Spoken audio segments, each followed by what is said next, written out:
Good afternoon. Welcome to the pitch session of Harvard China Education Symposium Annual Conference. My name is Lily Zhu, and I'll be the host of the session today. As you have witnessed from our panel so far, speakers who have years of experience in the education field have lots of knowledge and insights to share. Likewise, we can learn from youth who are passionate about education and have taken their first steps in realizing their visions. We have the honor of inviting 6 teams to join us today and share their stories. As we will see shortly, their work spans across services for students from different socioeconomic backgrounds through different angles. Before I introduce the team, let's first get to know our judges. Ms. Gao Yang is the Executive Director of Junior Achievement China, responsible for JA China's overall management and performance.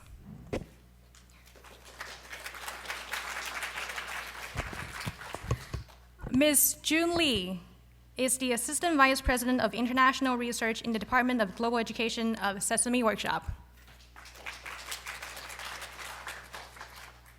And Ms. Ju Xiaozhou is a first-year MBA student at Harvard Business School and the advisor of international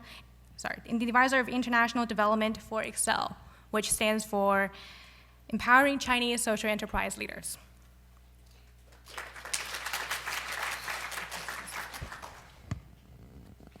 So thanks once again to our judges' support. Today, the 6 pitch teams will be evaluated by the following 5 criteria: originality of the proposed idea or concept, social value creation or potential impact, accessibility to people and other resources, feasibility of the idea or scalability in where the projects operate, and finally, performance measurement methodology. Before we begin, I'd like to make a final reminder to our pitch teams that you will be presenting for about 5 minutes, and we'll stop you sharp at 7 minutes regardless. With these background information, I'd like to introduce our first team. If you ever wonder how to sow the seeds of social responsibility in youth at an early stage, Sparks might have the answer. Let us welcome Sparks. Hello, everyone. My name is Angela. I'm one of the team member of Sparks. And today we have many members here. If you are one of our Sparks, please stand up.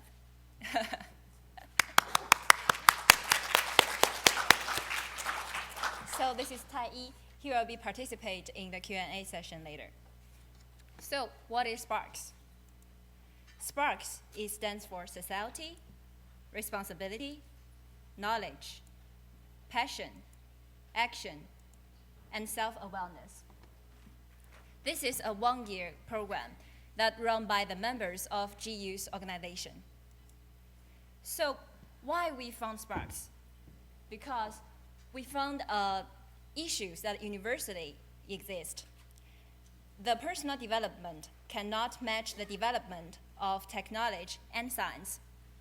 There is imbalance between technology and science and civilization and health. Recently, there is a 1-year-old girl who would just use one finger to touch everything. She cannot know how to open books, how to play toys, because iPad is the only thing she knows how to use. So we want to address these issues. We want more people to aware of these issues and make a change. So how are we going to do it? We are now recruiting students from 14 to 18 years old to participate in our 1-year Sparks program. At first, they will receive the intensive training, and then they will have chances to practice what they learned. And at the end, they will demonstrate. They will present what they have learned and achieved in conferences that we hold. And this conference also will be the opening ceremony for the 2nd-year participants. In the training session, we have a well-designed curriculum. that aim to inspire ideas, cultivate the capacities, and equip the participants with skills.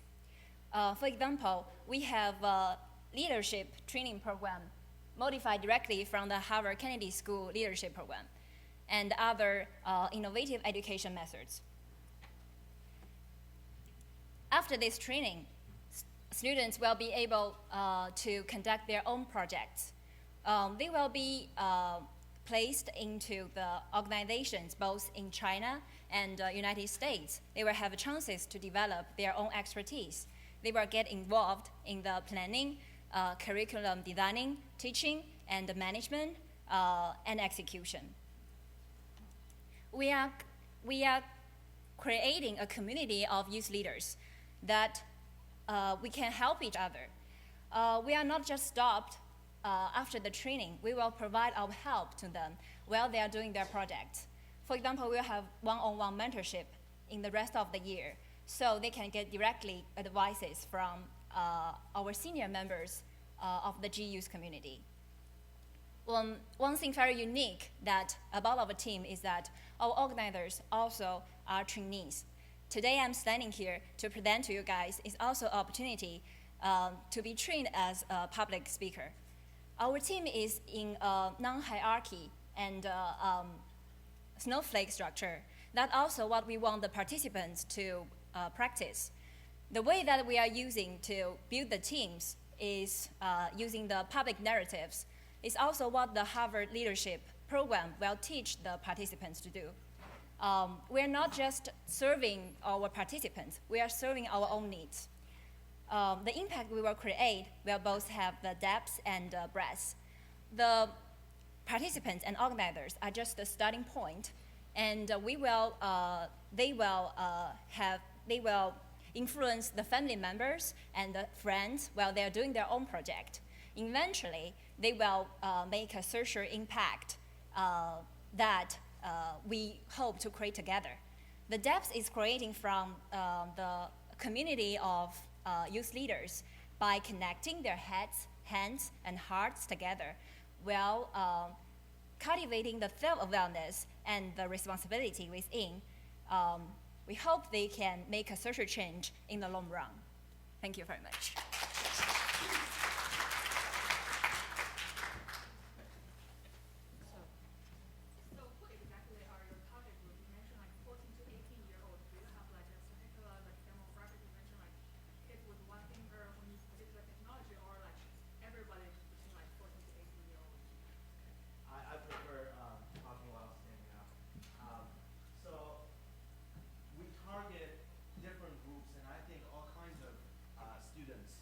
would be having some type of group of training or being educated or being socially connected with others through their minds, their hearts, their hands.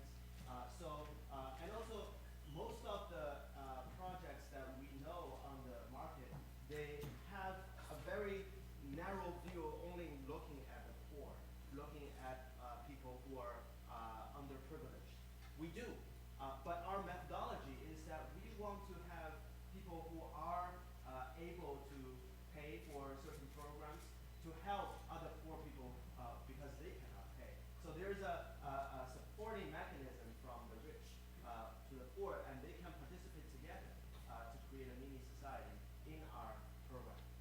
And also, traditional NGO methods, they have fundraising from the foundations, from donors, and they have their own projects, and they support people who need their services. But that has proven to be less financially sustainable. A little bit adjustment made to a lot of programs is that they run a separate program that provides services that generates revenue. But here, we want to find a way that is a hybrid, that your donors, your contributors are also those who want to serve, that we want to serve. So that we recruit people who are able to afford these programs, and we train them so that they're equipped with these skills to go out and conduct their own projects to change the world. And then, at the meantime, there are also participants from the underprivileged at the same time. So our program is therefore sustainable by targeting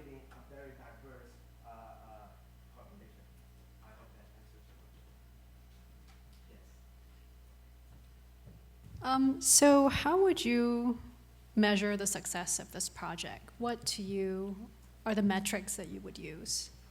So Tianxia already mentioned that we focus on both the breadth and depth of the project. The breadth is measured based on how many people actually would be eventually involved in this program. And we mentioned that we start with our organizers, our participants annually. So there will be about at least 50 to 60 participants every year, but that's the starting point. And then they will go out, go back to their own communities and conduct projects within their own communities. So there is a scale up during that process that they will be working on separate projects that they might have different interests about. Some people are interested in environmental protection, some people are interested in poverty alleviation and so forth. So then this is a mechanism that they will be influencing other people around them, their parents, their peers, their friends, and people they are serving through their projects. And eventually, because we have a community that we're creating, GU, Global Youth Alliances for Science, Health, and Civilization is the full name of our NGO, but this community is going to be made up of individuals who are like-minded, that we want to make a change, but we are not like-minded about what we want to do and what social problems we want to tackle. So by the number of people eventually will be in our community, the people that are trained, the people that we're serving, the people we're influencing, and the people that the larger society will be a part of this community. We think we have a breadth of impact. And the depth, we already talked about, that we don't want just people listen in a lecture style, some people standing up in the podium and people passively listening. This is a highly interactive process that we're creating in small group styles, that they work together on individual projects with mentors like many of you here, very excellent, well-educated individuals. And so they work on projects together so that they first have a change of mindset, that there is a way for them to utilize their own resources to change the world. And then they will have their hearts change, because even if they have a lot of skills to change the world, if they don't have the passion, if they don't have the feel about doing something, if we only tell them environmental protection is the one on the top of the list, that's why everybody should do it, that's not going to work. Some people are interested in baking, that we want to educate people about food safety, about the culture that's within what we do every day. Some people are interested in other things, and so by changing their or cultivating their hearts, we want to make people passionate about what they're doing. And hands, which is hands-on. Some people are very good at theories. Some people are very good at talking about what they do, but while implementing things, it's very different. And that's why we want our team members to do different things. That there are public speaking everywhere today. There are hands-on things that we want our members to be trained, not just participants, but also organizers. And so we think we have a depth of what we are trying to do. We are mission-driven, and we want to create a balanced development of science, health, and civilization. I have a question here about your revenue model. You mentioned that you have a hybrid model. You fundraise from foundations as a nonprofit, but you also you would like to charge the students or parents for your service. I'd like to understand what is your product differentiation so that you can attract your customers to pay for your service, and how much do you charge? And what is the business model in particular to this revenue aspect? Thank you. This might be business secret, but yeah, we do want to differentiate our population. As I mentioned, we serve people who can afford these programs, and we also want to involve people who are not able to pay for these and who really need this kind of training, because a lot of people, for example, in the western part of China, that's where they need the service. So by providing scholarships to those who are not able to pay, and we recruit people through interview process, and therefore we will be able to give different levels of scholarships testing the market because this is the first year we're running the program, so we have a lot to learn about the market itself. But Yap from JA is helping us, and also we are strategic partner with Excel. Simon was very supportive, and he is our advisor right now. And so we will have a lot of support from this community because the NGO community in China is so small that once we get into this part, we will be able to get support from others, human resource, capital, finance. When we have connection, when we are doing something that's unique in the market, we believe that we will be able to attract customers. We are not catering to the market about TOEFL training or GRE training. It's not the kind of vision we have for the future of our society. So it sounds like mentorship is a big part of this program. How do you enlist the commitment of mentors?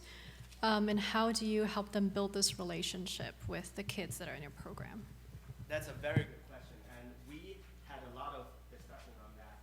So right now, what we're doing is that we, just like other organizations, we have weekly meetings, and we have our own team project meetings. But during these meetings, we also run the same workshop that we're going to run for these participants. For example, one workshop Tianxia mentioned was Harvard Kennedy School professor Marco Gantz, who was the designer of Obama 2008 grassroots campaign. So his understanding of leadership is part public narrative by telling stories. Story of self, story of us, story of now. Why do we need to do this right now? And we do the same kind of workshop with our team members. So during a team meeting, everybody would be able to tell their own stories, story of self, the story of us. Why are we here together working on this? And story of now. Why this is so important that we have to do it. So through the process, the mentors will be able to participate in the process as well, and this is something that they're attracted to.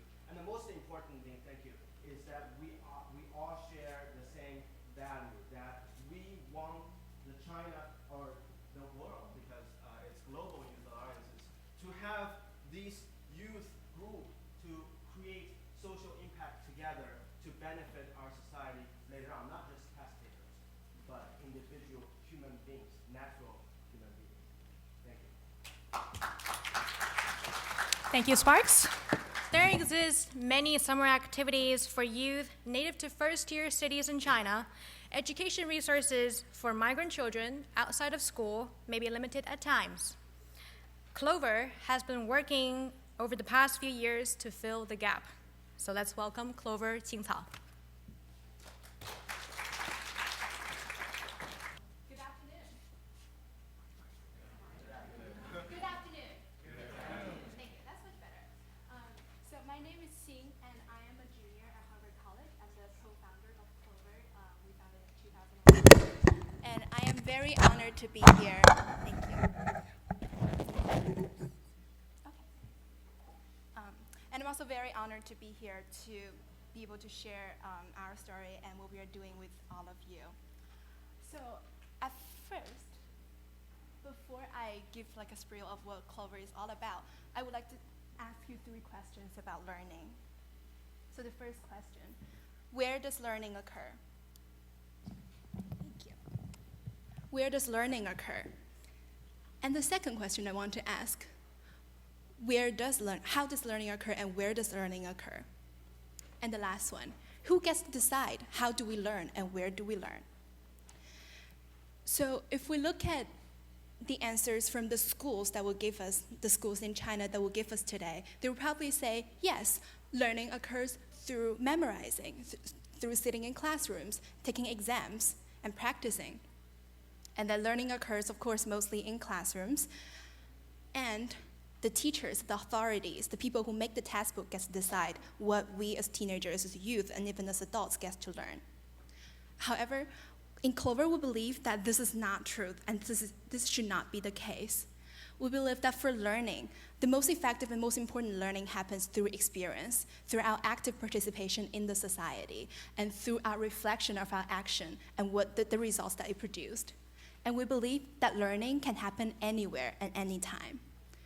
We also believe that the people who gets to decide, who gets to dominate the learning, should be the learners themselves, should be the students sitting in the classroom. They should have a say in deciding what their learning experience is like and what they're learning from as they're growing up and who they want to become. So from there, we have Clover. Clover is a nonprofit organization dedicated to cultivating a generation of youth who loves, so that they care about others and care about the society, thinks, so that they can reason about things and problems independently on their own effectively, and then who are willing to change, who will actually take their thoughts and the discoveries into action and create actual impact on the environment that they're living in. And we do that through peer-led experiential learning. So what is all that about? Let's look at what Clover actually do. So in Clover, the most essential part is our Clover classroom. But our classroom is much broader than what like a normal standard 50-student classroom teachers talking on the blackboard that type look like.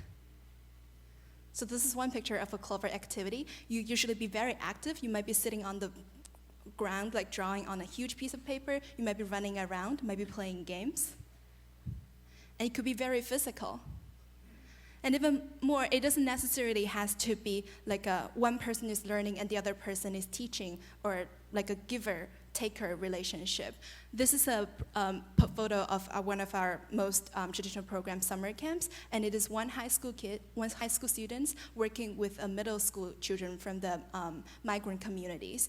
So they're working together, and for them, this is a classroom together. It occurs outside of their regular classroom, outside of their homes, and outside of their usual experiences. But it is learning experiences that are created by both of them together. And to have a more concrete idea of what we actually do, here's an introduction of our programming. So our basic programming is the summer camps and weekend camps, as Lily just introduced. We started off working with the migrant community in Guangzhou, which is the city that we started. And we organized 10-day summer camps there each summer, usually 2 to 3 camps per summer. And then we also organized like 1-day or half-day weekend camps.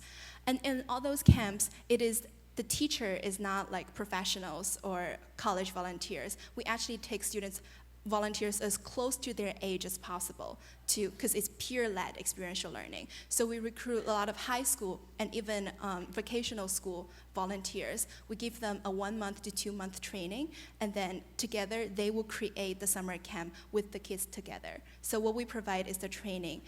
And then after, as a follow-up for summer camp and weekend camp, we also have year-long and sometimes half-year mentorship programs where we begin try to create a community where these kids could sustain the relationship that they developed and even have more communications.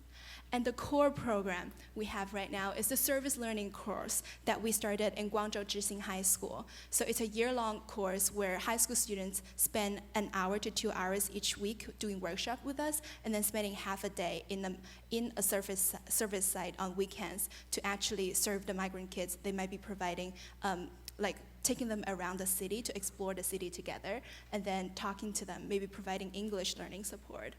And we also coupled with that is weekend learning bars in migrant children's schools.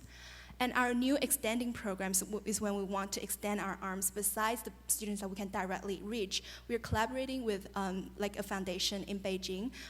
We're on a project called Angel Action. So it is like a Google contest, contest or even the speech competition, except that it is aimed for elementary school students and middle school students. So we go into a lot of the local middle schools from, some of them are like the best schools, the 重点学校. Some of them are the worst schools in the region. We work closely with the students, encourage them to come up with their own ideas of how they can improve their community, and then we provide financial and mentorship and all the support for them. They might be very small projects, but we try to help them to make an impact on the people around them, and also to learn a lot from this experience and become more confident in their own agency.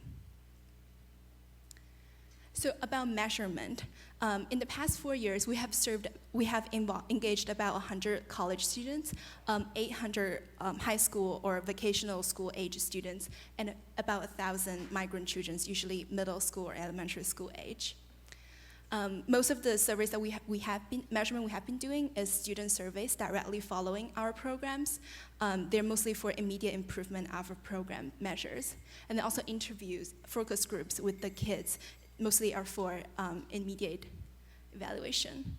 And we are starting to, like more organizational-wise, evaluation programs. So we're using psychological matrices, such as the empathy scale. This is the last slide, thank you. And the moral development scale to measure how much of an impact we are making in this, in these aspects of their personal development. So that is Clover, and thank you very much for your attention, and look forward to communicating more.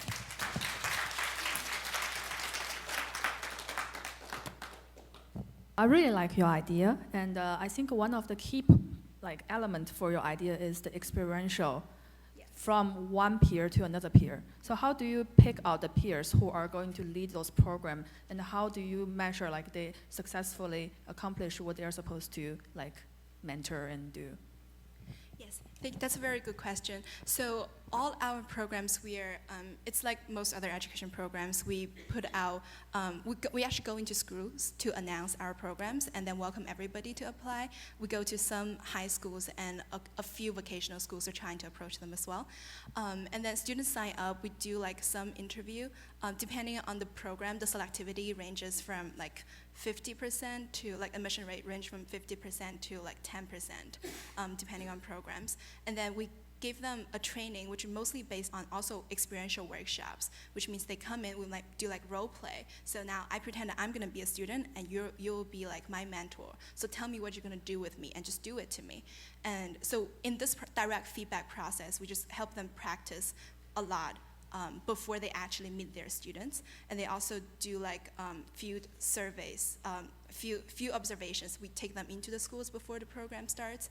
And also for all the surveys and focus group, that's also for evaluation of how effective they are. We do a lot of mid-program review, which means our summer camp is 10 days long, and we started evaluating from the first day. So by the 5th day, we have a group of volunteers who's specifically working on feedback and evaluation. So they will provide a mid-camp review for all the volunteers so that they can keep improving on what they do. And also reflection is a large part of it. Our program doesn't end when the service ends. There's always a reflection camp. For the summer camp, it's a whole day of reflection where everybody comes together and talk about what happened and what it means for them to have this experience and what they will have, what they were gonna do with this experience in the future. Because in experiential learning, it's actually, I'm sure a lot of you here know this very well, but it's a circle of concrete experience and then reflection, abstraction, and then going back to active experimentation. So the reflection is the key point that makes this whole circle works.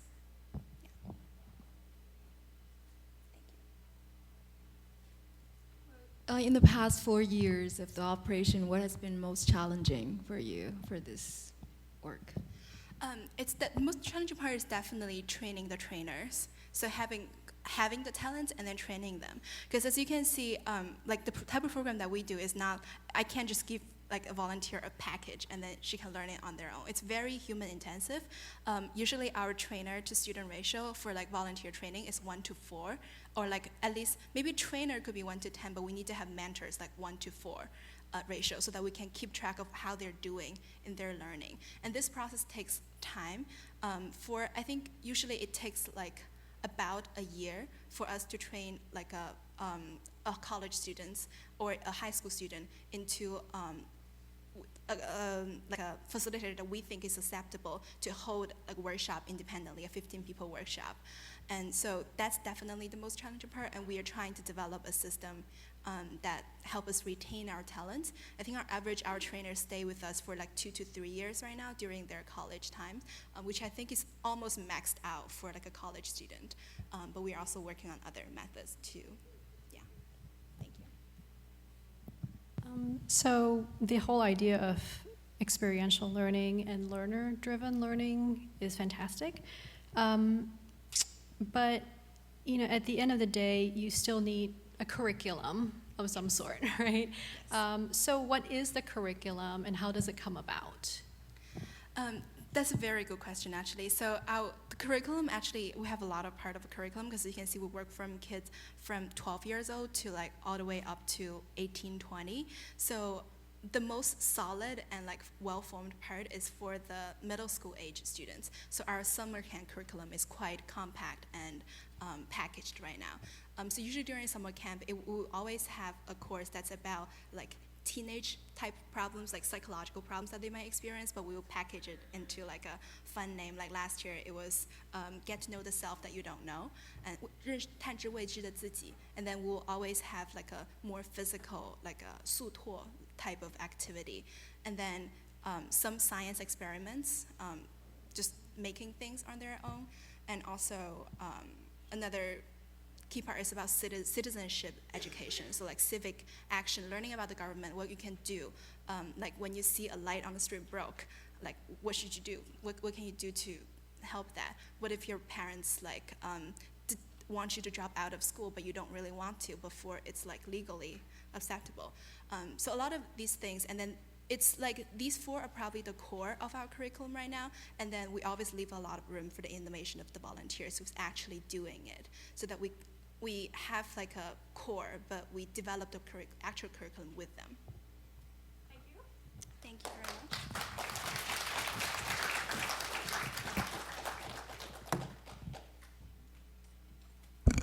In the meantime, I do want to notify the audience here ahead of time that there will be about 15 minutes or so of interaction time between you guys and the pitch participants. So if you have questions, hold on to them for now, and you will have your chance of asking them. Summer camps can be a great way of engaging migrant children to widen their scope and explore new things around them. At the same time, other creative forces are finding their ways to improve the lives of migrant children. MI Spot is such a force. So let's welcome MI Spot. Hi everyone, my name is Gao Yu. I'm a fifth year, architecture student from MIT. MI Spot is Micro Institution Spot. It's a design and arts institution for students, artists, and art buyers in urban China. I've been working on this for more than 1.5 years. This was originally my architecture design, and it has been a wonderful journey. I had some working experience in both architecture design and building construction in Hong Kong and China. Rapid urbanization has been one of the major economic drivers in modern China. However, it also brings severe social issues. Firstly, is the deprivation of basic human rights for migrant population. Specifically, is their kids, migrant students. They are lacking even basic education. Secondly, is the distortion of social values. So in Chinese public school system, they focuses mainly on results and exams. And therefore, for the urban students, they are lacking design and arts education, which can stimulate more creativity and innovation. And thirdly is the skyrocketing living expenses in the cities. For example, the artist population, they are lacking communities for them to promote their works and cultivate their creativity. Because of the lack of artistic education and the artist community, the emerging purchasing power, the Chinese middle class has limited value to purchase affordable art experiences in the cities. So our solution is to create an integrated arts and design ecosystem, including 3 components. Firstly is the art school, secondly, artist colony, and third is the arts marketplace. So the school and the colony will support each other with the creative, accessible creative community, and the colony will provide affordable artworks to the art marketplace. In return, the art marketplace will subsidize both the school and the colony.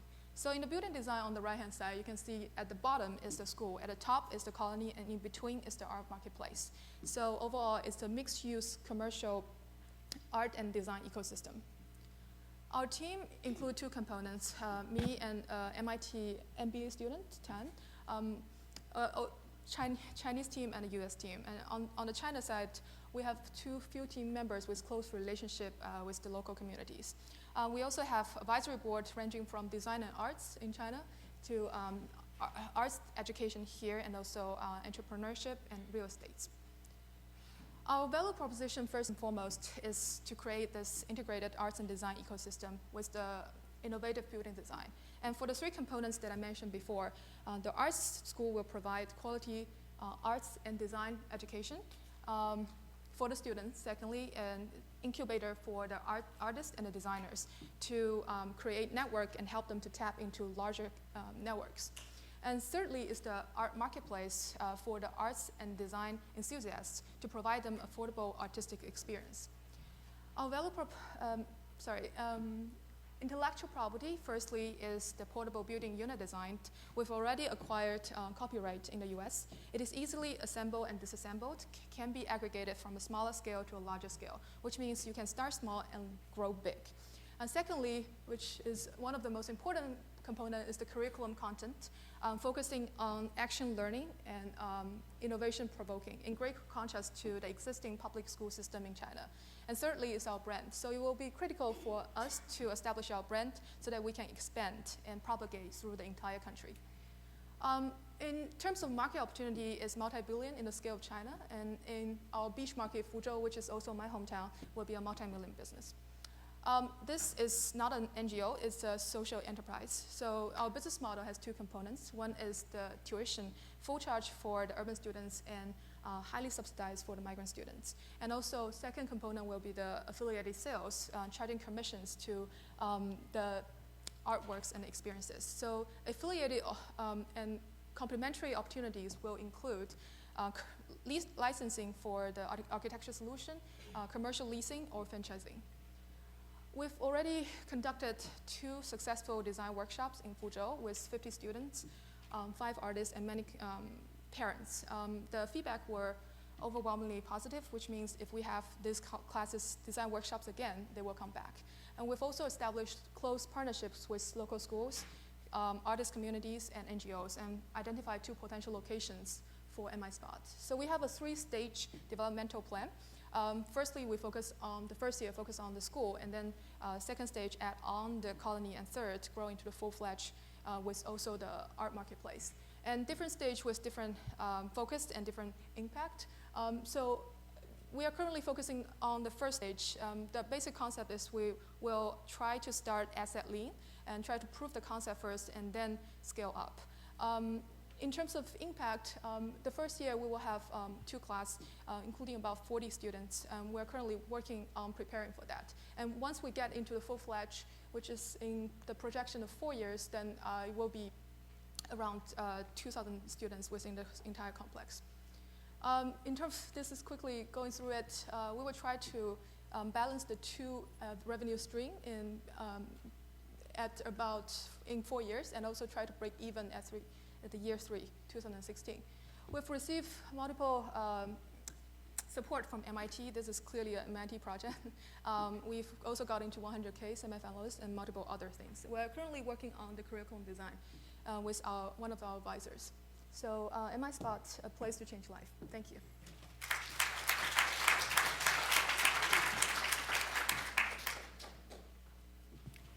This is a very, very cool idea. You're very well thought out. My main question is, how would you reach out to the migrant student, migrant population communities in the cities where you would like to establish such a school?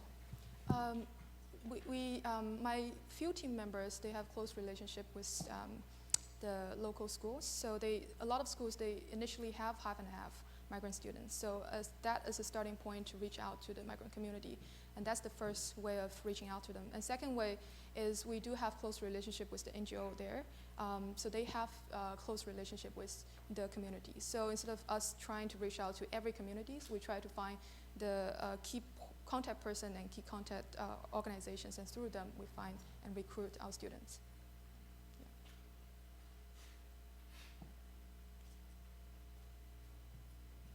So I really like this concept. I wonder if you have done anything in terms of proof of concept between the school towards the colony, because I can see the colony is basically a community, and once you have the community, it's easy to get in the marketplace. But how do you go from a part-time school, basically for migrant workers, to a colony, like a community that you have studios, you have artists that is willing to move into your place? Have you done any proof of concept to say this transaction can happen? I did some interviews with the artists. They did honestly, we haven't really got to the stage that we can't actually prove it, but we do do some market research and also interviews with the artists. And they support this idea very much. Then if we have the property, basically at a second stage, I'm proposing renovating discarded factory space or some place that we will have the property to actually offer living and working places for them. So that use that as an incentive for them to come and be able to contribute to the community. So one thing is being convenient to the city, and second, offering jobs and also publicities for them. So all those incentives will help them to come, and at the same time be able to create that community that I'm looking for.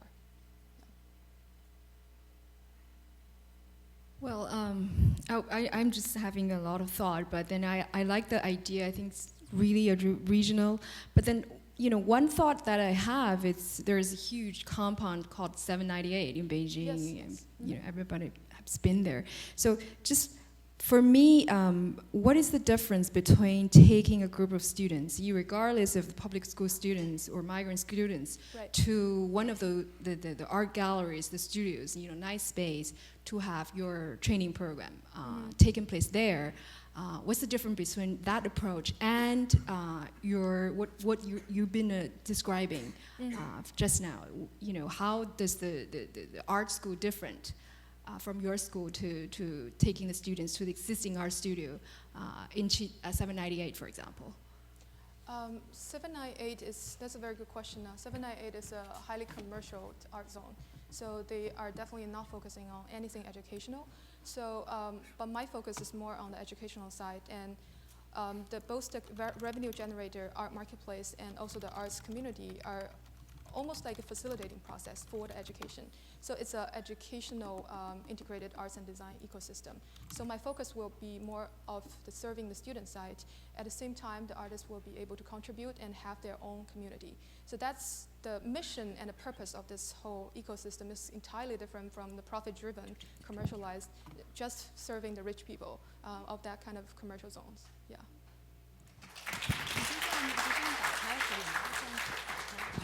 Thank you very much. MI Spot, as we saw, seeks to address pressing needs of certain student populations through the unusual lenses of architects. Similarly, other organizations seek to address rarely tapped needs of children and students. SAPIC is among these organizations, so let's welcome SAPIC.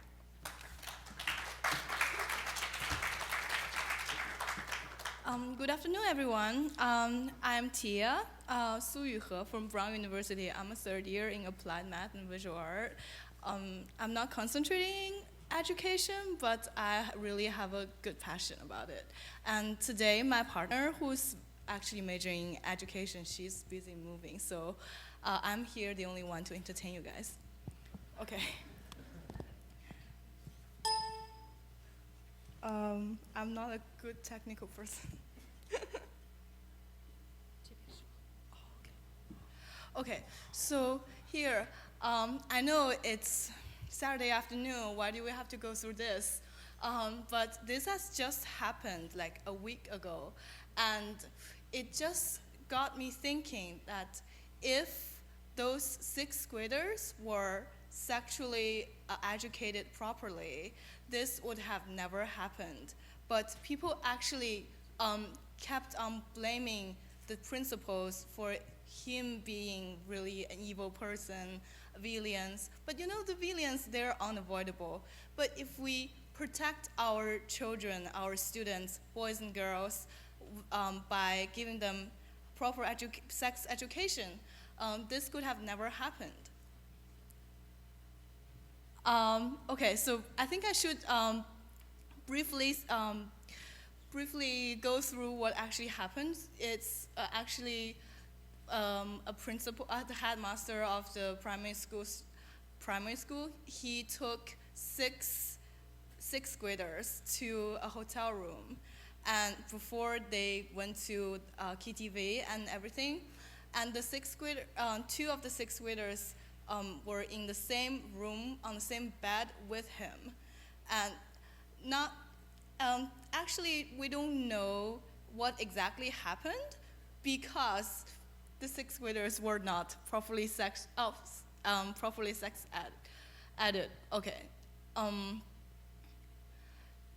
So it was rape or sexual harassment. On May the 10th, when the sixth graders were found, they were examined, and the parents said, according to the first examinations, the hymens of 5 girls were broken, which means at least 5 girls were raped. But however, on May the 13th, another forensic examination reported that they did that only that 4 of the girls, they were actually completely fine. Their hymens were fine, and the other 2 needed further examination. So we began to wonder, like, how come the girls would have no idea what exactly happened to her? Because the girls don't even have the idea what exactly is raping, because people never actually told them that actually if you stay in a room with a guy you barely know, there is a potential of danger that rape could happen. But people never got to know. Oh my God, I have 2 minutes. Okay, so these are what I just elaborated, and what I want to say is ignorance does not equal to innocence. If you keep the girls innocent, it's very dangerous for them. And if you keep the boys ignorant, first it's kind of impossible because, boys would go to all kinds of online resources. And second, you can't really control, you know what I mean. You can't really control their thinking, their psychology, and they might be feel guilty and confused about what's happening to their body, about their maybe sex drive or like new things happening to them. So it's really bad for teenagers, even boys and girls, not to have a complete idea of sex. So as the first public org with such mission in mainland China, SAPIC aims to first improve the sex ed-free situation in mainland China for teenagers at first. So the step 1 is to have introductory talks to first change the minds of, because people have prejudices, and this is to make people change their mind about their way of thinking about sex education, because most people would think if you teach sex education, it's like teach sex. But that's a totally a prejudice. So our first intro talks would do that and let the interested teachers sign up for our special training program. And then the training program is a crucial part, because we would train the volunteers into how to conduct sex ed to their students. We would train the teachers who are actually working in the education industry to conduct sex ed. So we are not actually the subject who conduct sex ed. We teach teachers to conduct sex ed. Step 3 is to build a community for sex ed, and step 4 is advanced training program for teachers, the motivated and achieved volunteers to conduct step 1 and step 2. And that completes a sustainable circle. And we also aim to provide sex ed for not only teenagers, but also adults, because sexual ignorance does not just disappear naturally with adulthood.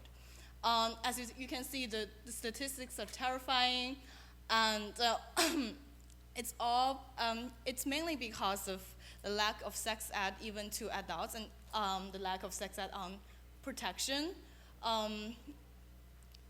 Yeah, and finally I want to conclude with a logo. It looks kind of bad.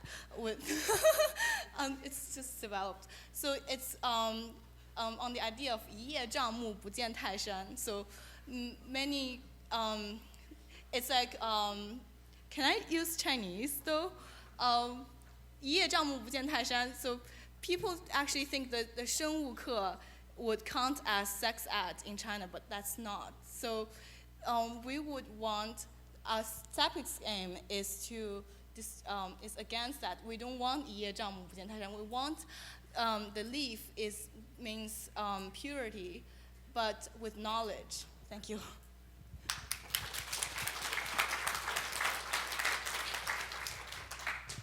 I really agree with your premise that sex education is important, and there is age-appropriate sex education that can take place, even from a very young age. I do want to caution against the premise of how you opened your presentation, in terms of saying that these girls, if they had received sex education, wouldn't have found themselves in this situation.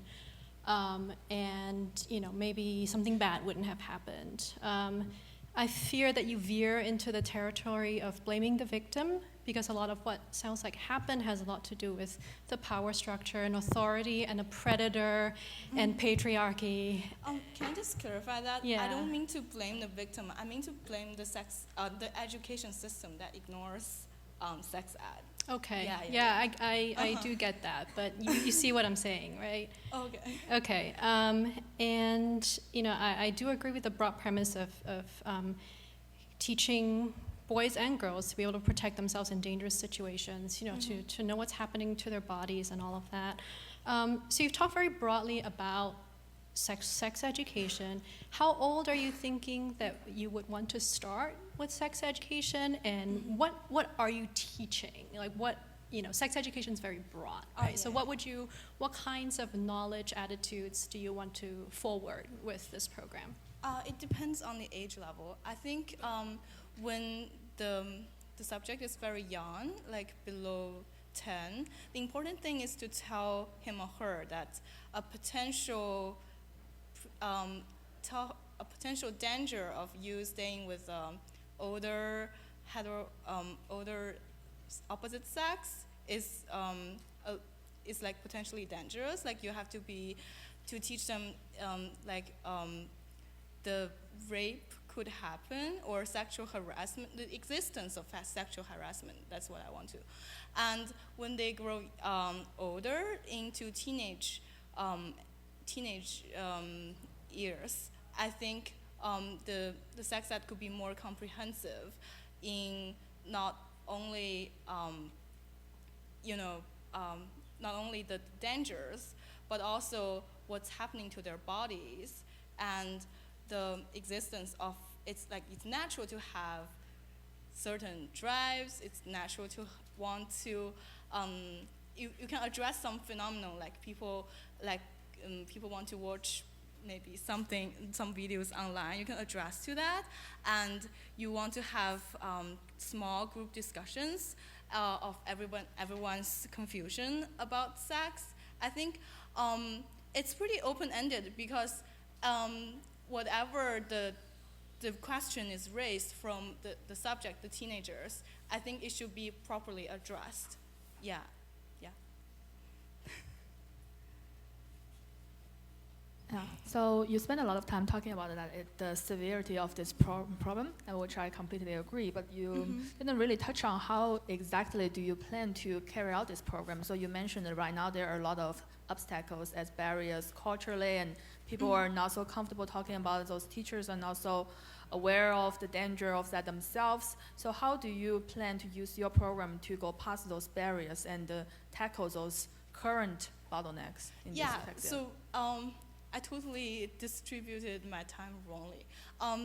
What my program is special is that I teach the teachers who are actually the adults to change their minds about sex ed, and I teach them how to conduct proper sex ed to their students.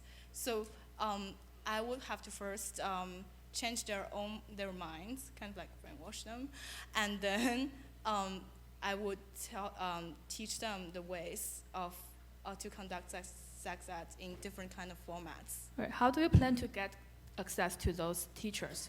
As I said, at first I would have introductory talks to generally the teachers, and also I will introduce SAPIC to them.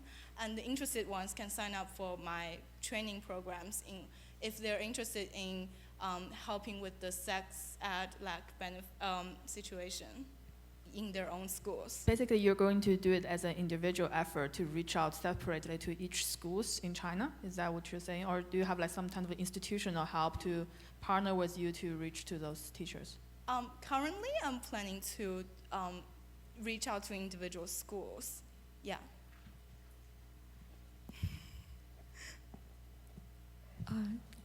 Do you design this logo yourself? You said you're a visual art major. Yeah. But this is only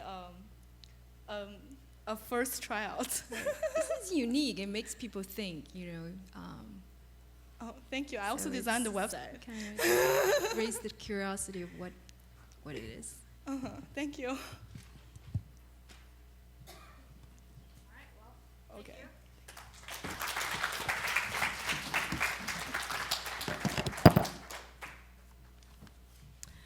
If SAPIC is seen as an initiative to help students attain a more objective self-perception, then Dream Project, or 筑梦计划, the next team is dedicated to uncovering youth passion and motivation to pursue their dreams. So let's welcome 筑梦计划.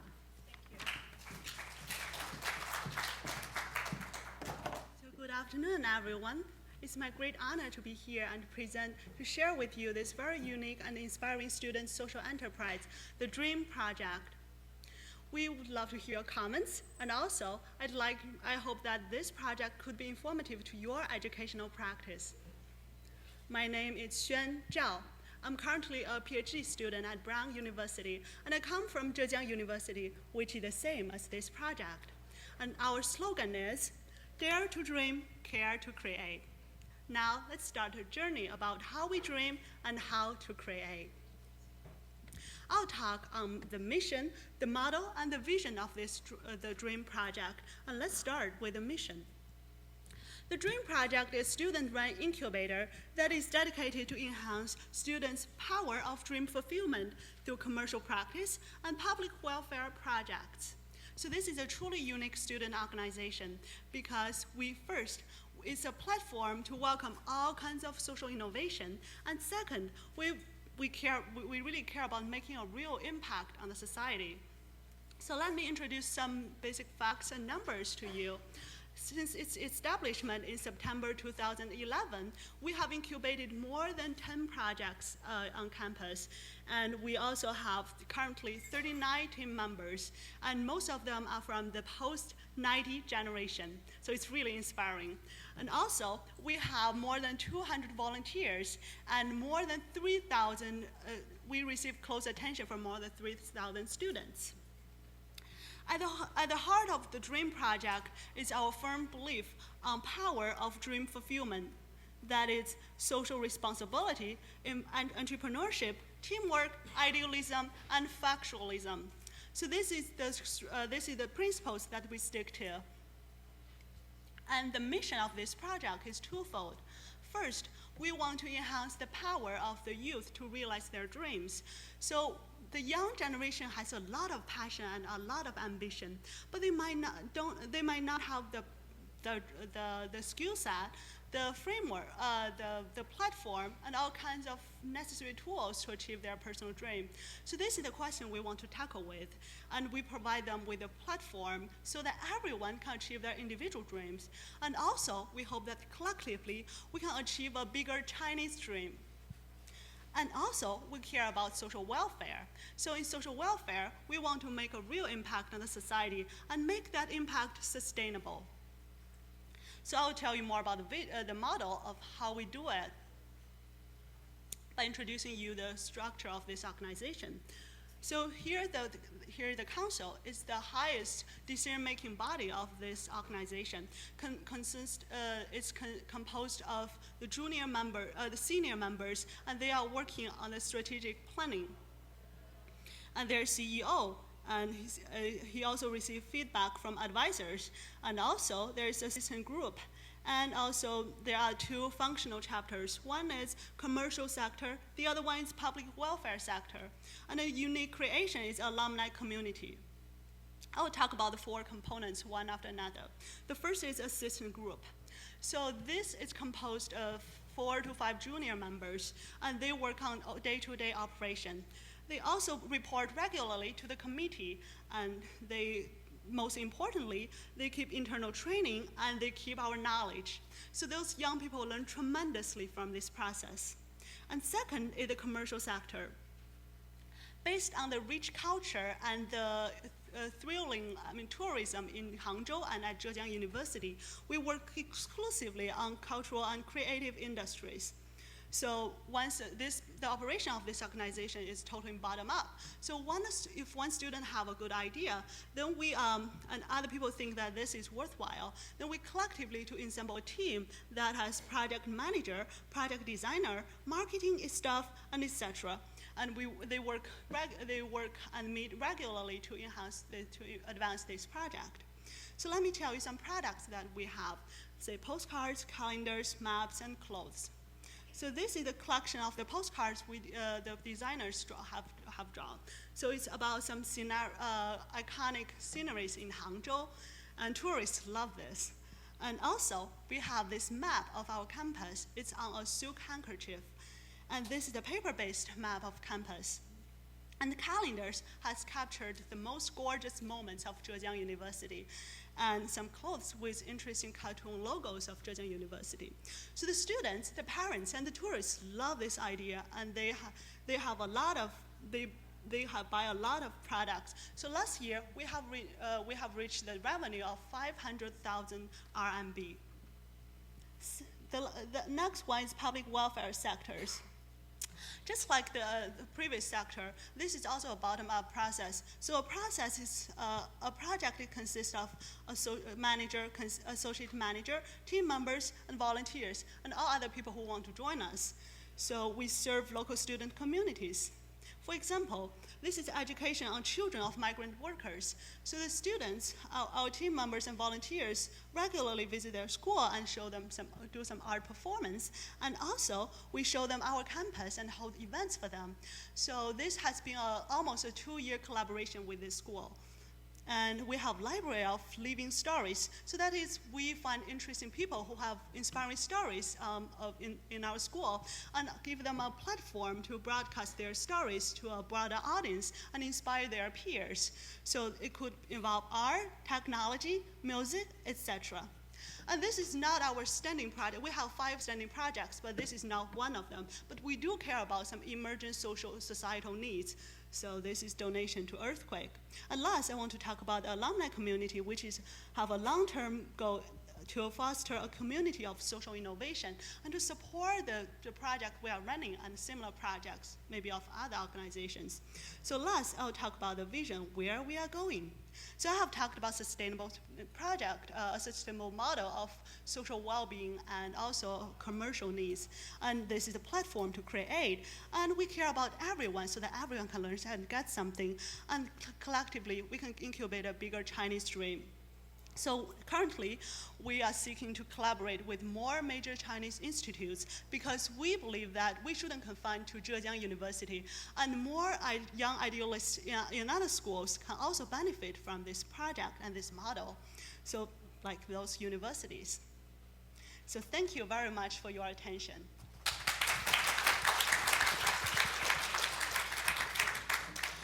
And I have some contact information here. I need to make a clarification because I'm the local representative of this project. In other words, I didn't participate in organizing this project, but I did do some serious research on what they have did before I decided to represent them.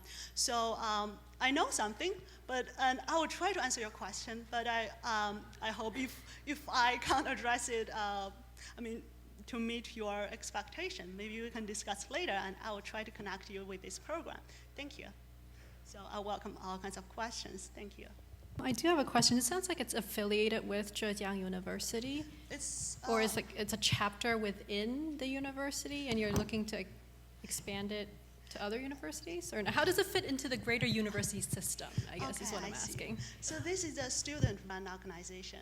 It's not a part of Zhejiang University, or it's not by any means affiliated to Zhejiang University, but it's based at Zhejiang University. Also, the students, the amazing students with a lot of talents at Zhejiang University can actually make this happen. So I would say all credits go to Zhejiang University, but it's not an official student. Well, I have a similar question. When you present the idea, I came out of a thought of something similar to 学生会 in any university. They have a platform. They have different kind of student projects. So tell me one reason that why a university student would join your dream project versus 学生会 or other student clubs in Zhejiang University or other universities. Okay. That's a really interesting project idea because I never thought about it before. I don't know whether everyone shares this opinion, but I mean, 学生会 is quite a bureaucratic place, and they don't really care about making societal impact. They care about, God, I can't speak for them, but so we really want to make our projects and make some products that can really address the societal need, not only to cater to the school or the administrative departments in the school. And those people are free thinking and they are full of enthusiasm. I mean, they don't care about, go to the government work or that kind of traditional pathway that a member in 学生会 will follow. So I would say there are some very creative and free thinking people, and that's the precious thing we have in this project. Yeah, so this looks very much like a student association, and maybe not the traditional Chinese sense, but it looks very much like the similar functions like the Harvard essay does. So my question towards this is, even if it's an essay, but if it does like the kind of thing like if the current Zheda essay is not doing, then I guess there's still value in it. But how do you connect this, what they're doing right now, to this dream, except for in this very vague, like the dream of China kind of sense? Like, is there any specific way that they do to help facilitate like people to pursue their passion or some certain ways of chasing their dreams? Yes, I think so.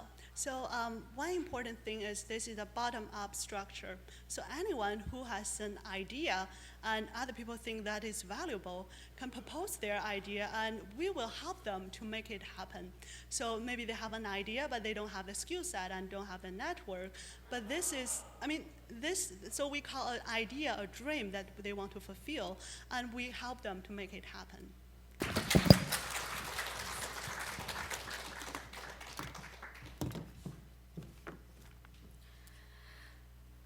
Another group of dream chasers are on their way. Specifically, they hope to promote equality of education, the concept of education for all, through the internet.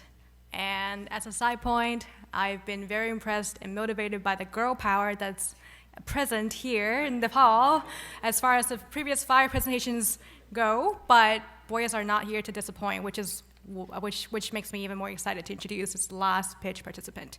So let's hear the story of online study room.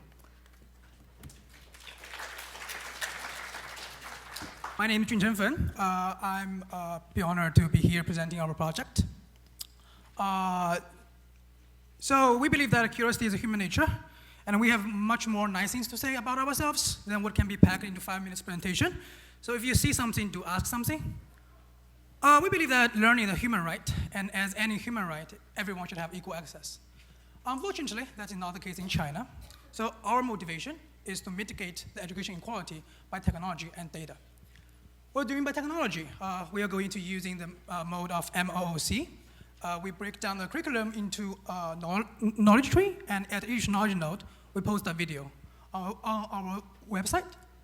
And one thing that we think MOOC holds the key to solving the inequality problem on national scale is because it is extremely scalable. The marginal cost of serving one additional students is diminishingly small. So what about data? Before I go into that, let me recall a quote from Confucius. So what Confucius essentially say is that education needs to be highly individualized. But that is not the case for our current education system, which is basically a standardized factory system. But education is actually a data-rich field. And during the past decade, we have learned so much about how to leverage those data. So it would be just a matter of time before someone coming up with a Netflix system that can actually provide individualized learning.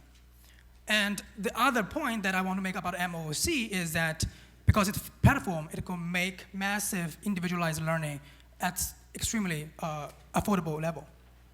So we are not the only MOOC here in China, not say in the world. So what can we differentiate from them? So one thing that we distinguish ourselves is that our curriculum is designed to maximize human capital, not maximize test points. Because in the long run, return to human capital is enormous, return to test point is 0. Another thing is that we, after doing some careful economic analysis, and from University of Chicago, I would be ashamed if I didn't do any economic analysis. We will charge at socially optimal price for this public good, which is essentially free, at least for basic education. Okay, I'm good on time. So, but we are talking about free stuff. We are not the only. There are other solutions that is also free. So how do we distinguish from them? So traditionally, exemplified by the Common Hope, the Hope School project. So their idea was like, okay, you don't have enough schools. Let's build more schools. Okay, we do not subscribe to that vision because the quality of education is not defined by quality of a school, but defined by the quality of the teacher. If you don't have a good teacher, it's nothing. So instead of building Dream Castle, we're actually building a dream team. We're recruiting from top graduate students from top program. And can they actually beat like star teacher in number 4 school or Renmin affiliated? Probably not. But you bet they're better than most of the teacher in less advantaged area. And then we can talking about changing life of millions of students. So how do we actually measure our performance? Only thing I believe in is randomized control trial. Sadly, we don't have time to do that. We're only 9 months old. Absent of that, let me show you some soft evidence, observational study. So during the past 9 months, we have experienced tremendous growth. And we have some weak evidence that we're actually serving the less advantaged.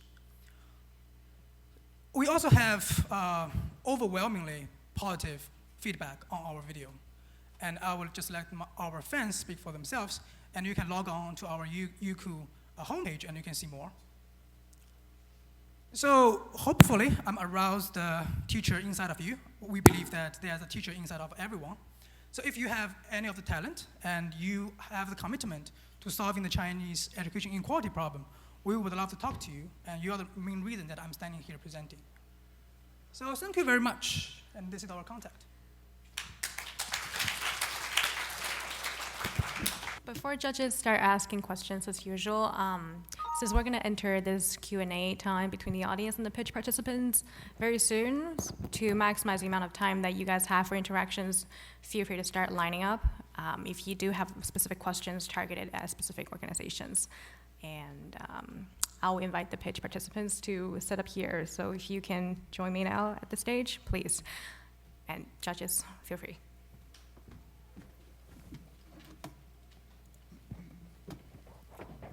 So my question is on the content.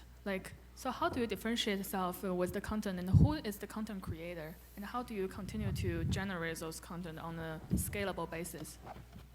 Okay, good question. So we actually literally have, okay. So one thing that we're going to do in the first stage is we're just going to do outsourcing. For college, for high school level, we only recruit PhDs. For sub-college level, we can outsource into Peking University or Tsinghua University, where we have connections. And we already have a stable technology that we can employ on massive scale.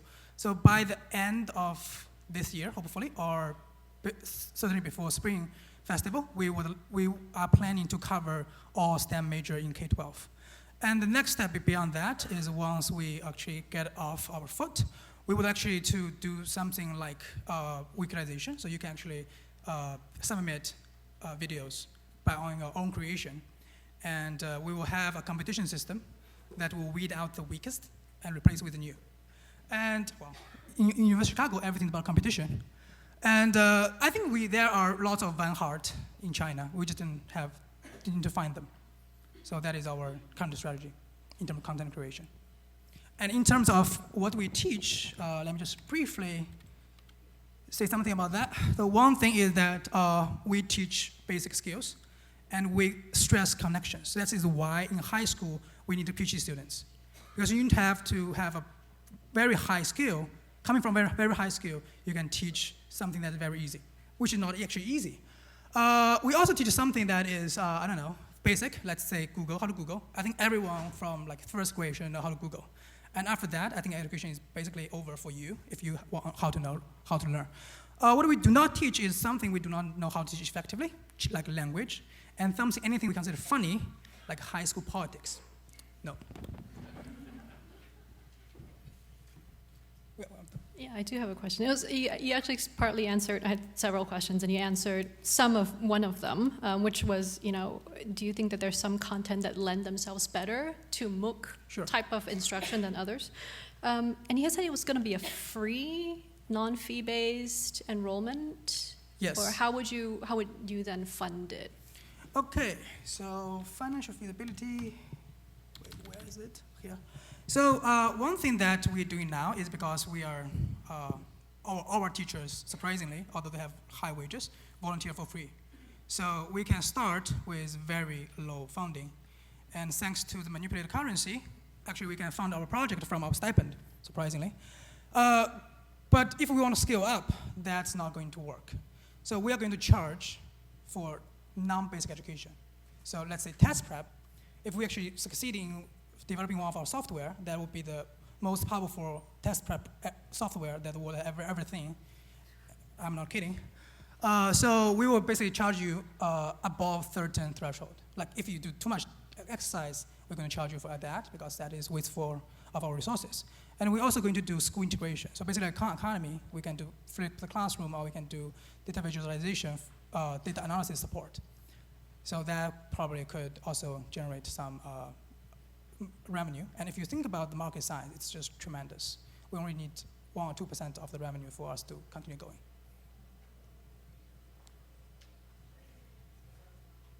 I have the impression that your product improves the STEM education in high schools in China in both quality and also test prep.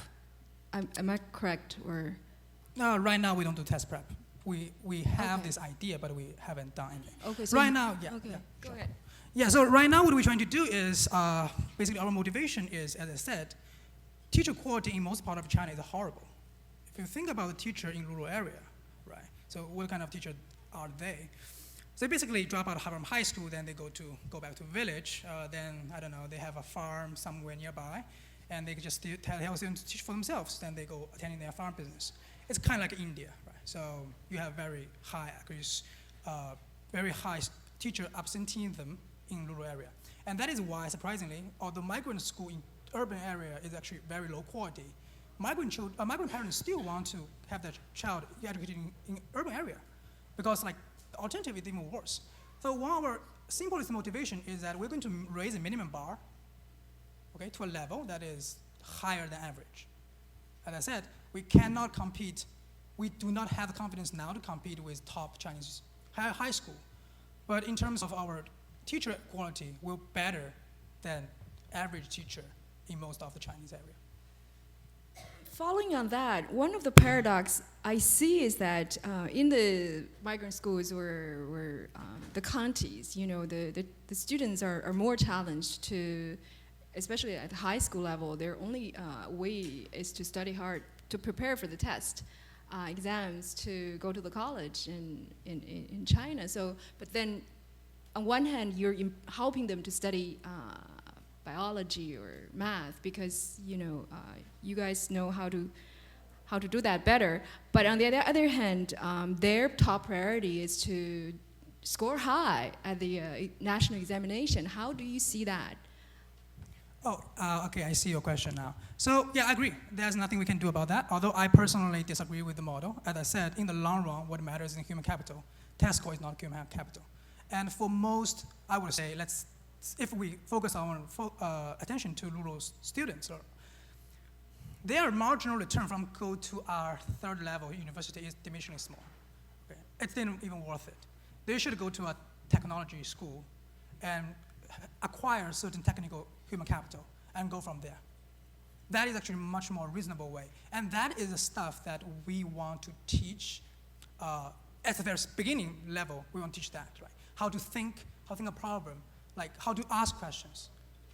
But I mean, we can do test prep. That's the stuff we are going to do. Is after we build the content, we're going to do test prep. We're going to build a Netflix of test prep. And that is why I'm saying that is going to be world's most powerful test prep software. If we can build it, but nice dream.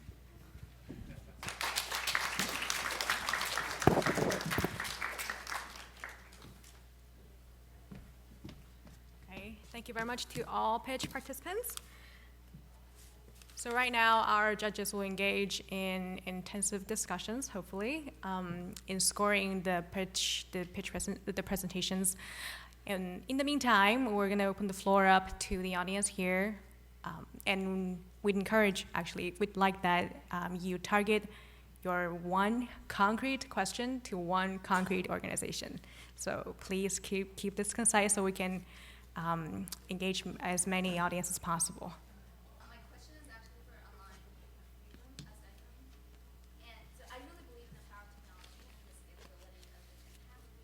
But is your target actually to the bottom of the pyramid?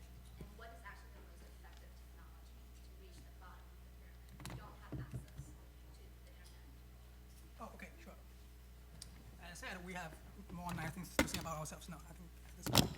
So how do we actually do hardware and internet connection? Right.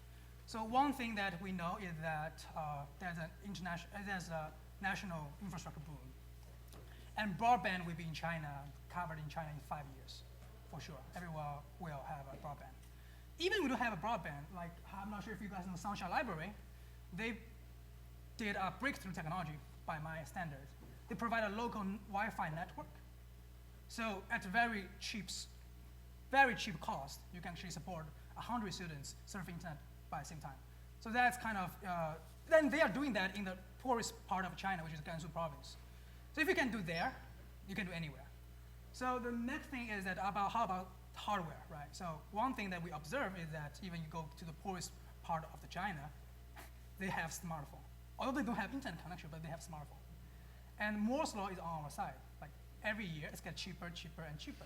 And what we need is only stuff that you can actually browse internet and watch video. Like, you can get a tablet for 500 bucks. Oh no, 500 RMB, and it will be like 100 RMB in 2 or 3 years.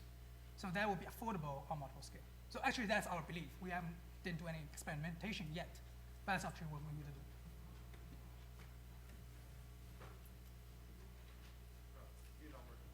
So I have a very simple question for my spot. I like your idea, but in order to build that possible building, we need space, right? I mean, thank you. We need space to build a building and to start the activity and the plan that you have. So how would you like to acquire such resources? Okay, so the question is, in order to build the possible house, in order to start the activities, we need space. We need like an area. I don't know what you're imagining, but so how would you like to acquire that resource? We are currently focusing on more of the urban village areas. Mm-hmm. So the location where originally was owned by the village, I don't know how to call them, village cooperation. So we can actually lease from them. At the same time, it's in the urban area. So that's the first option. And second, it can be more along the outskirts of the city, where the price will be lower. And again, we can't purchase any land, but we can lease for at least like 5 years, and then we can assemble, disassemble, and move to somewhere else if I can't continue to use that land. Yeah. Thank you very much. Oh, hi. I have a question for Xing. Yeah. So I really like the idea that you provide service and teach the migrant students.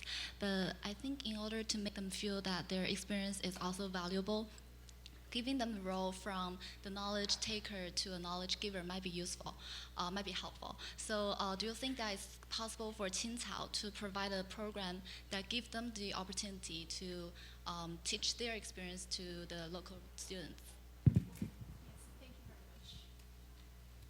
That is actually a very good point, and we are working really hard on this. So a year ago, I think like earlier in 2012, we had our first batch of students who was in our first summer camp, and they came back as volunteers they go back to like other migrant communities to serve as volunteers and help the other kids, which is something that we definitely want to see much more happening. So with our new program, like, so we haven't developed a program where like migrant children come into like to 重点中学 to teach like the other kids.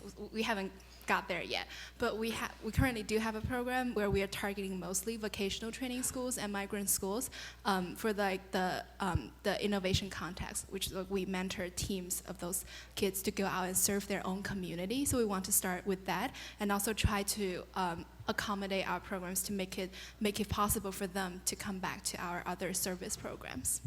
Thank you. And me and my friend will be around Shenzhen and Guangzhou, so we'll definitely follow up. Definitely. Thank you very much.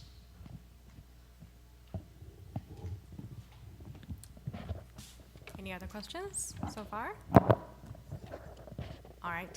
Well, I have one. So this is targeted at SAPIC. You talked about engaging teachers to educate students about sex. How do you incentivize? I mean, of course, there are teachers who are willing to volunteer to teach that to their kids, but knowing that this is probably a very sensitive topic, people with that kind of incentive might be in the minority. So, do you guys have any incentives to get more teachers to sign up for such a program? And sorry, in the meantime, participants, I know that some of you are here also looking for feedback or hoping to engage the audience here for any kinds of resources that you might want. So I encourage you to brainstorm questions or things you'd like to talk about or share with them as well. Sorry, go ahead. Okay, thank you for your question. I think I remember yesterday Miss Bai Yu said something about 善良的人 will eventually go up, or the people with the right personality will eventually go up. And and it actually inspired me because there are actually, I think, a number of really good teachers who are willing to devote their effort into bettering their students' lives, and they might not have realized that the lack of sex ed has really negatively influenced their lives. And I think if we let the teachers realize that with the proper sex ed, and because the format that we are teaching them to teach sex ed is not an embarrassing format. It will be mostly in small group discussion. It's not like you're talking to 100 people on a supposedly embarrassing topic. So I think we can encourage the teachers to engage in more with the students. It's more like encouraging them to reach out to the students rather than conducting a formal sex ed, a lesson, a lecture, because everyone will remember in their local Chinese school, you have the psychology room where you never go to because you don't want to go, it's embarrassing. But for me, I think SAPIC, what SAPIC does is to encourage the teachers to go out, to reach out to the students. And also, besides that, there will be community for the students, for the teachers who volunteer, and they can share their experiences, their experiences and their tricks in conducting a good sex ed to each individual students. Because in China, it's generally the respect for individual is kind of ignored in a way, and that is part of the reason that sex ed is neglected. Yeah, thank you. I just have two feedback. Number one is compliment to our junior colleague, our Harvard undergrad, on the Crawford project, and I'm very impressed. One thing I like is that, this day the education model is not so much about what we think we should go ahead after. Is that you show a empirical matrix, how to measure, the objectives. And, we are not just educate, how much you learn from the structuralist model, like, Freud, Erickson, PIJ, Convert, moral development, or even something called Jim Fowler, the spiritual development. But we need, empirical, experimental. The underlying saying is that, show me the data. I don't care what you believe, but show me the data, comparing instruction A versus instruction B. Okay, my last feedback and comment is to the sexual awareness. I'm very concerned, training as a MD here in the United States, you need, in China and also here, how you train the, educators. You need a female OBGYN, obstetrics or gynecologist, or a urologist, to be the trainer. At least, the people know how to educate others. Otherwise, you just teach them the anatomy and the sexual physiology is easy, but how to protect themselves. It's not so much about the sexual education in the sexual physiology anatomy, but much more on how to protect yourself, how to avoid the danger, how to deal with the legal issue. And we also need to not just educate the victim, but also the local force enforcement authority like the police station, how to change the way of surveillance preventions. That's what I mean. Quick follow-up on your previous data point. I completely agree with you. I think in God we believe, everyone else must bring data. So coming from a background which I do basically apply econometrics, when I look at the literature of education evaluation, I was surprised or shocked by the quality of their study. It's just horrible. I don't even believe in randomized control trials, let alone observation study. So, hopefully one thing that someone should do is, once you have an MOOC platform, okay, you can do randomized control trials at an extremely low-cost mass scale level. And you don't worry about intra-classroom inference, which is fabulous. I hope my thesis could come out of that, but someone should actually do, like every method you can think about that it can be implemented, should be implemented and tested, and see if it can actually make a difference. If it makes a difference, then we go on from there. So we build up evidence step by step, and 10 years from now, we will have a very different education methodology system than today, which basically is people talking over each other, and there's just not enough good evidence to support anything. I agree with you, but the problem is that in the econometrics, that you think about, it's not just so much about the data-driven, but also look into the experimental design. I also train at UC Berkeley in the SAS and the econometric. I developed the econometrics, time series analysis. However, one thing we need to know is not so much about the analysis and the data, but how we design, the pharmacometrics, and to assess, the effectiveness of the two different ways of doing the program. Same thing is true for President Obama here. We have the cost-effective model, but Obama and his panel would only take those validated data and good experimental design. Okay? I I agree. So that's why I'm saying only thing that I believe in is randomized control trials. Everything else I don't believe in. Once you learn enough econometrics, you know that you can cook up everything. I just thank you very much for your comment on empirical reasoning. I really hope that there will be more empirical research involved in the field of education. But as an NGO having done this for 4 years, let me speak for educational research.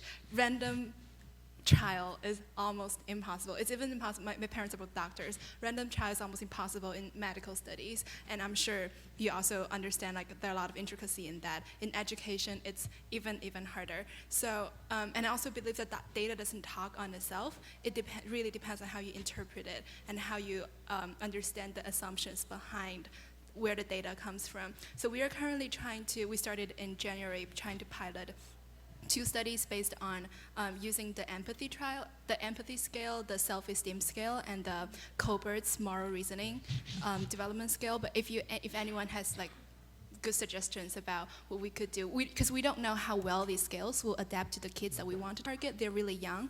We are not sure if these standardized methods will actually measure what we wanted to measure. So it's a very complicated issue, and we also want to look at it. We try to get empirical data, but we also, I think in education for us, it's very important just being critical and sensitive to what we are seeing when we are actually seeing the kids do. That's probably more important in our like immediate improvement of what we do. Yeah, you're absolutely right, because in this country we have the quantitative research method, but also the qualitative research method. We spend a lot of time at the Harvard School of Public Health. However, you need to understand, the thing is that you don't have to do the prospective random trial. You can do observational studies, and you can use cohort. And I assure you, in this country, all the doctoral program in education, half of them are statistical course, right? Yes. Okay. Yes, I am a psychologist. Sorry to cut this off. I would really love to turn this into a scholarly discussion, although I also hope to give pitch participants who have not spoken yet a chance to talk more about their organizations. So thank you for understanding.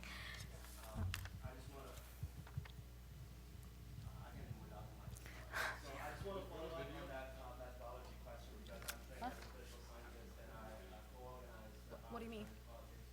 Research workshop, and we realized that the social science fields are moving more towards quantitative research. But looking at China, when people are asking you a question, so China, yes, and normally people who truly understand China will ask you, which part of China are you talking about? China is so different. It's so difficult to stratify everything into just data and treat every individual as data point. We don't treat individuals as data points because every person has its own unique characteristics. And we believe that through deliberation, through these intimate exchange, we are going to be able to find the real feedback from individuals. This morning I recall that there was that chart showing about whether Chinese people trust others, and there were some questioning about it. That's a part of the research methodology question that I think that's already being raised. But I do want to talk about your second question about training specialized individuals to train, because our program, the Sparks program, we have very low barriers for individuals to get trained. Because we have, I've noticed a few of brilliant ideas being shared by different projects. For example, creating a community, train the trainers. But the advantage of our program, as I believe, is that, for example, public narrative workshop, that's one of them. We didn't spend much time talking about curriculum, but we have several of them. So the public narrative is about telling stories. Every individual culture that I'm aware of, they have that practice, telling stories. And we also have another workshop on deliberation, public discussions. And I've been running discussions in Asia, in Boston, in Midwest, Wisconsin. And so you see that even if people are not well educated, they all have their interests. They have something to share. And this is something that we want the participants to be aware of. We're not throwing the right thing for them, a right curriculum for them. We want to cultivate that they're going to be curious about the world, about the things that they're going to do, and they want to tackle social problems in their own way with their own passion. And with low barriers, we think that many people would be able to replicate through this process inside this community. That's all I want to say. Thank you. Thank you. Any other questions in the last 5 minutes or so? Okay, well, because a brief, okay, sure. I just want to share like a brief sharing of a new project that we launched with Sunshine Library that I think the study room also mentioned. So we're working with two other NGOs in Beijing on youth education, and we're providing gap year opportunities for young people, either like in college or post-graduation, to work in one of our organizations for full time starting from next year. So if you or any of the people who would be interested in this type of opportunity, please do talk to me. Yeah, you can also learn more about Sunshine Library and other things. Thank you. I'd just like to ask one last question, since one of our one remaining pitch participant has not had an opportunity to speak yet. So regarding Dream Project, it looks like dreams can be as wide and basically as boundaryless as possible. And it's clear that you guys are socially responsible. You respond to fundraising events very promptly, but how do you decide what projects to pursue? Like, what's the direction of the business that helps you define your value proposition? So the question is how we decide which we want to invest in, right? Which project, if student hadn't. What areas do you pursue? Or is it anything that's socially responsible or that's social enterprise related? Yes. So as you see, there are two different sectors. For the business sector, those that are in the cultural industry that can actually make some profit, that can sustain our nonprofit activities. So, and also could potentially have a social impact. So that are the business projects we want to pursue.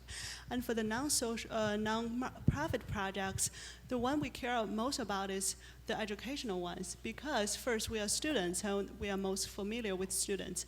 So you see, for example, the Library of Living Stories is targeted at the higher education, the college students, and we want to use this project to involve them and create them to be courageous at their dreams. So that's about the general college students, and for the other, like the migrant children, it's about elementary school education. So because we want to take advantage of our identity as students, so that's the ones that we pick. But if it's a project is good enough, we would love to invest in any project that has societal impact. Thank you. Thank you very much.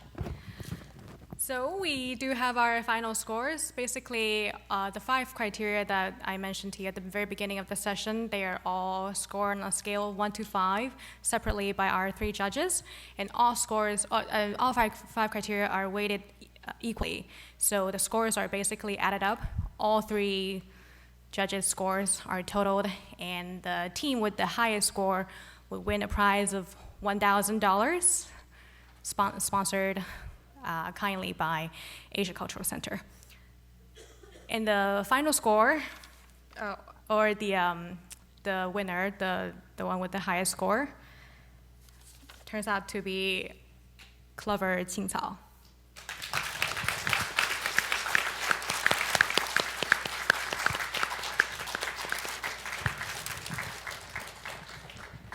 Here you go. Thank you very much. You're welcome. Very honored. Do you say anything? It's up to you. I'm really glad to be here, and thank you very much for your support. And I really appreciate a lot of the projects here, and it's really exciting to see so many people doing interesting things, and definitely want to meet many of you afterwards. Thank you.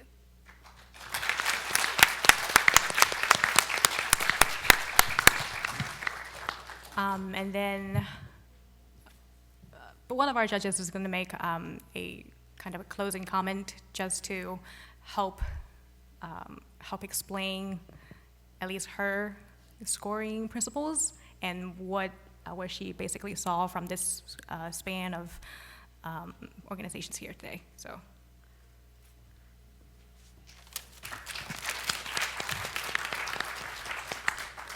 Thank you. It's been very inspiring, so thank you so much for all of you. But I really want to make a comment because I just see lots of really interesting ideas. Personally, I like ideas that are daring, a little bit thinking out of the box. So I want to say the architect idea. One thing that I'm really impressed, I think it's very important that the social innovation needs to include arts and design.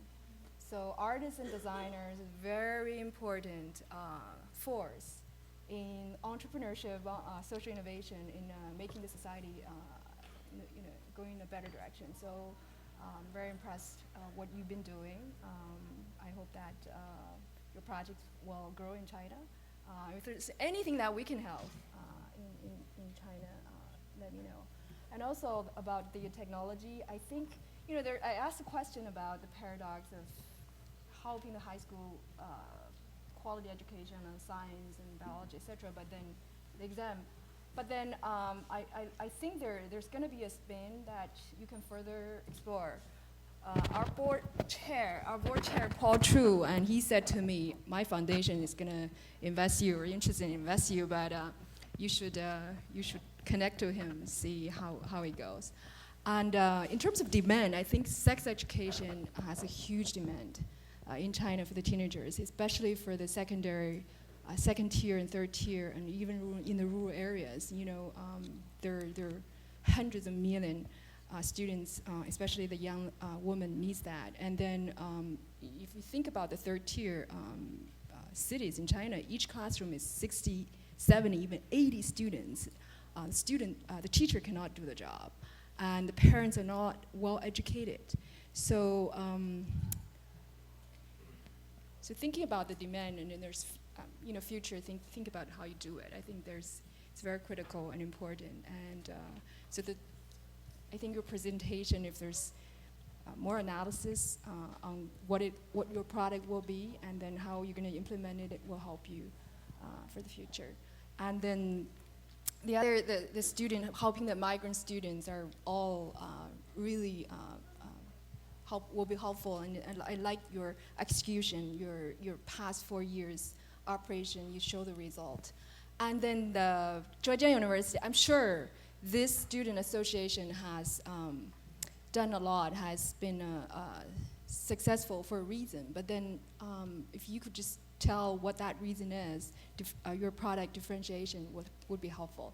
And the high school enrichment program to help the high schoolers develop their leadership, it's really good. But then I think if you can share further what kind of project that you will help them to develop to really benefit the community, either in disadvantaged kids, younger kids, or help the environmental sustainable development, and that'll help for us to understand your business.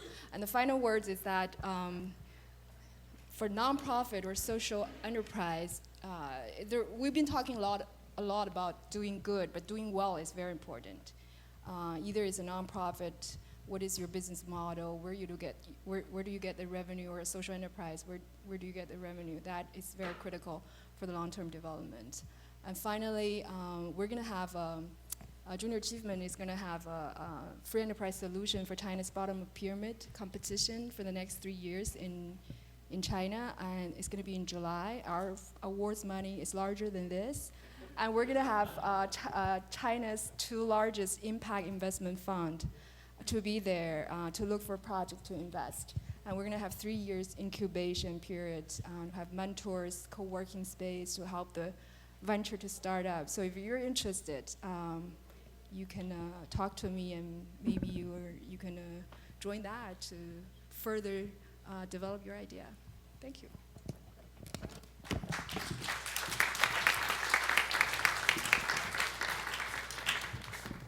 Okay, as we're closing, 2 logistical details. First of all, as you have seen for the past almost 10 minutes now on the screen, feel free to vote for your favorite or pitch team, and the result will be announced on Weibo and group email later on once we get enough data. And Second thing is this pitch session, this is going to be an ongoing tradition of HCES annual conference. So we encourage any of you guys who have or who know of projects, initiatives, to come join us next year. And we look forward to hearing about exciting things, initiatives as we go. Lastly, just to be formal, we have witnessed the hard work done by these teams on the stage to make the world a better place for children and youth. There are many more teams out there doing their best to solve problems or find better solutions for education. And most importantly, they're you. Hopefully this platform offered you some momentum toward realizing, turning your wild but progressive thoughts into reality. And together in the field of education, we'll walk firmly and walk far.